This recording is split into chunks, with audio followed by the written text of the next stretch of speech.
Hey everyone, I really hope you all had a fantastic Christmas and a happy New Year's. So let's kick off 2020 with a very interesting topic of discussion, and that is why the Weasleys were considered blood traitors by several pureblood family members and possibly others in the Wizarding Society.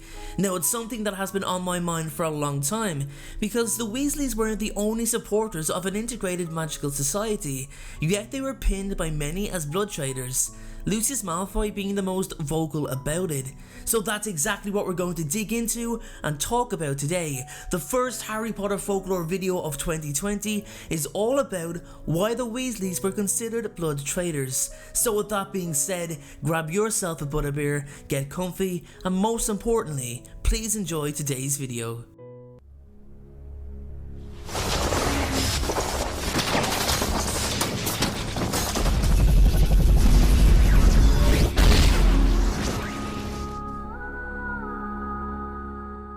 Hey guys, I hope you all had a fantastic January. So thanks to your continued support, my video views are higher than ever, and I'm truly humbled that you take on board everything I have to say, especially when it comes to sponsored videos. And for the third consecutive month, I'm so proud to say Surfshark are sponsoring today's video. They've made my January blues a little better, and I hope I can make yours better too by bringing you the best way to protect your online security with the only VPN I'd recommend. If you haven't guessed it already, that is Surfshark.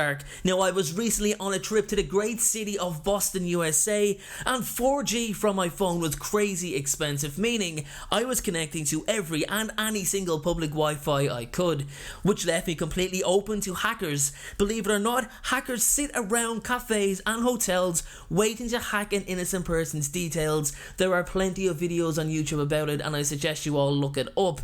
Now, I made sure I had my Surfshark VPN on at all times, and I had no issues. As many of you know, I happily binge watched all of the Harry Potter movies over the past month, thankfully, because my VPN was set on Australia, which is one of the only places Harry Potter is available on Netflix. In addition to that, I'm also a massive soccer fan, and I happily streamed my beloved Liverpool games on Amazon Prime and NBC Sport, whose soccer footage is not available anywhere but the UK and the USA respectively. So your feedback on Surfshark has been so great in the past few months that they are offering again an amazing 83% off, 1 month free, and it's a 30-day money-back guarantee. Guys, what is there to lose? Nothing. There's only everything to gain. Sign up using the link in the description below. Okay everyone, let's get started.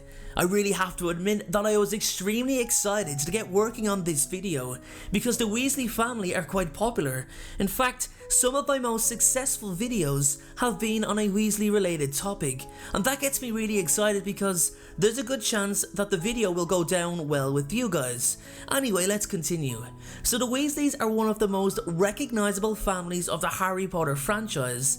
There's not many. In fact, I'd actually put my entire house on every single Harry Potter fan knowing who the Weasleys are, or at least what the Weasley name represents, and to be honest, it's not that different in the Wizarding world. Okay, now the Wizarding world, as late as Harry's time, is a place where heritage, social stature, and prominence really commanded respect amongst the magical folk.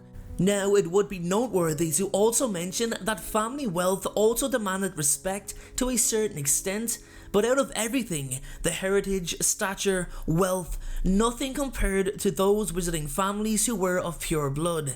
That was the big draw. Why? Because nothing was more important than keeping the magical lines magical, keeping them pure. Well, that was the belief, even though it was proven time and time again that the mixture of magical and muggle blood did not affect how powerful a witch or wizard could be. But as I said, that was the belief of the time, and that was stretching back centuries.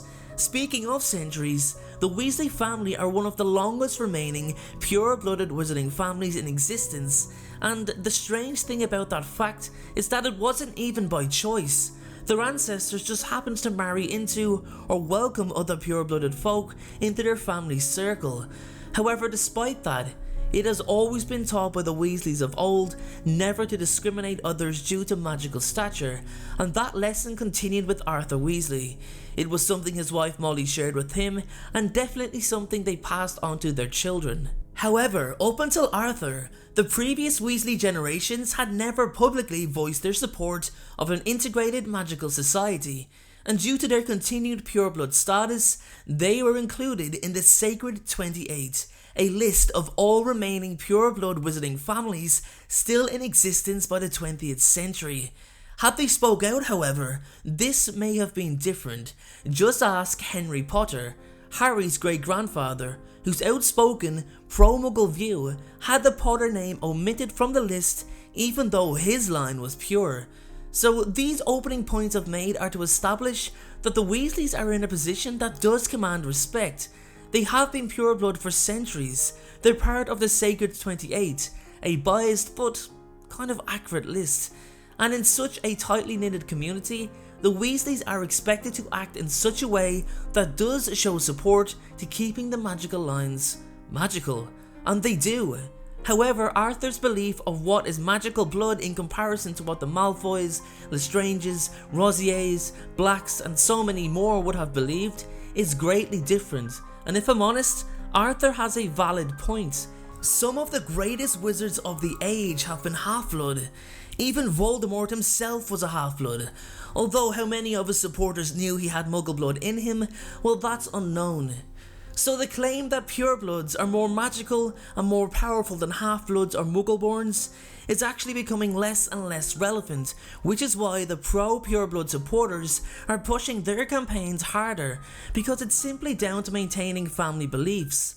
Arthur's job title, his passion for his work, and the fact that he openly associates with Muggleborns and Muggles themselves show that he's not only a symbol of change, but he's also a massive threat to the remaining segregation between pureblood and mixed blood folk.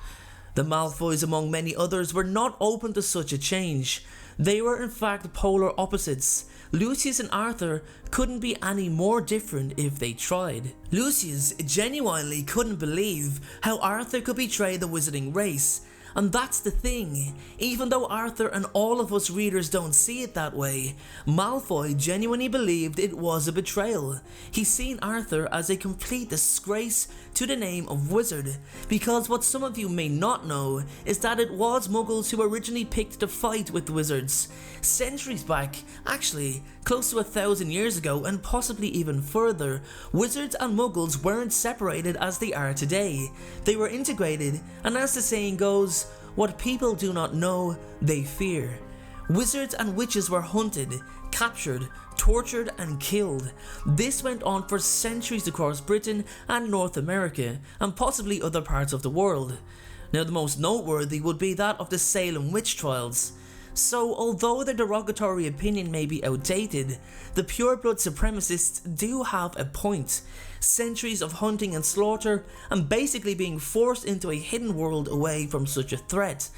Now that's something that will always be permanent, the separation of magical worlds, and rightly so, but that didn't mean that some Muggles didn't sympathise with wizards and vice versa, and as you would expect, the mixture of magical and Muggle blood did occur once again, which was seen as a disgrace, a total outrage. Not only did wizards fight off Muggles for years, but now they had to accept their magical blood being filtered, almost watered down, hence where the less magical ideology came from.